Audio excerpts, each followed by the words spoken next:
And I call the member for Fremantle. Thanks, Deputy Speaker. I'm very glad to make a contribution to the consideration of the budget measures in detail, specifically when it comes to the Albanese Labor government's measures in foreign affairs, trade, tourism and investment.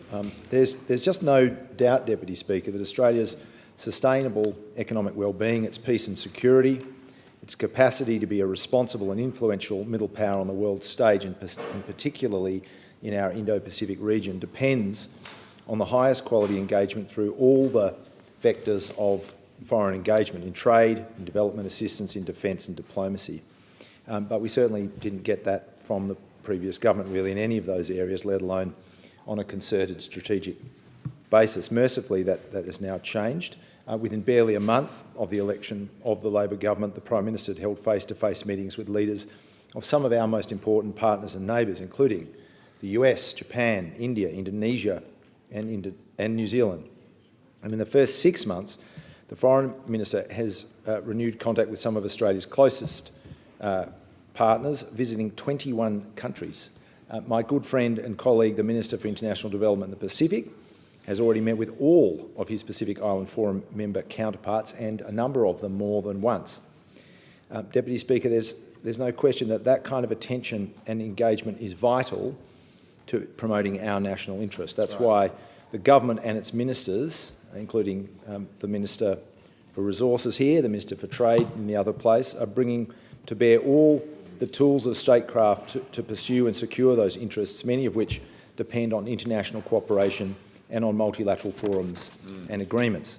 Climate change is a perfect example, and we know the inaction and recalcitrance of the coalition did enormous practical and economic harm to Australia, but it also harmed our reputation and our relationships, especially in the Pacific.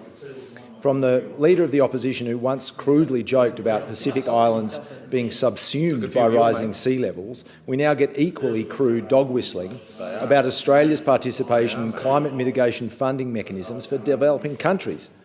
Deputy Speaker, notwithstanding the determination of those opposite to always choose the low road, to always choose negative us and them politics, we recognise the need for a bipartisan approach to rebuilding Australia's international engagement capacity and influence. And that's why we've re-established the program supporting bipartisan parliamentary delegation to the Pacific. And I look forward to going to the Pacific with some of those present here tonight. That program was cut by the coalition.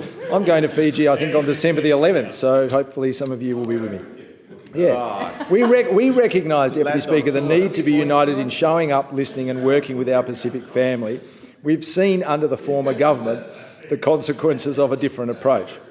Deputy Speaker, in all seriousness, the Albanese Labor government is investing in development assistance and diplomacy in our region and beyond, because we know it's the most effective and cost-effective means of promoting inclusive economic growth, of ensuring peace and stability. That's why, from 2022-23, we'll provide an additional $900 million over 4 years to the Pacific to support development and resilience. The government will strengthen our people-to-people links by establishing a new Pacific Engagement Visa, the PEV, providing a pathway for permanent residency for 3,000 nationals each year from Pacific Island countries and Timor-Leste.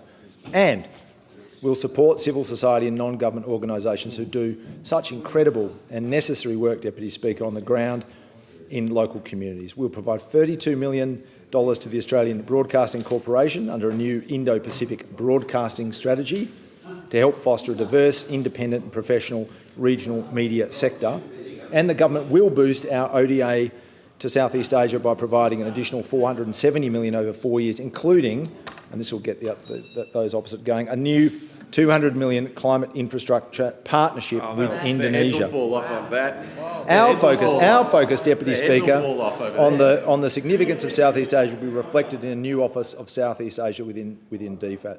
These are just some of the measures that will allow Australia to re-engage, to work collaboratively, to live up to our character as a nation that has no hesitation whatsoever in sharing common challenges with friends, partners and regional allies.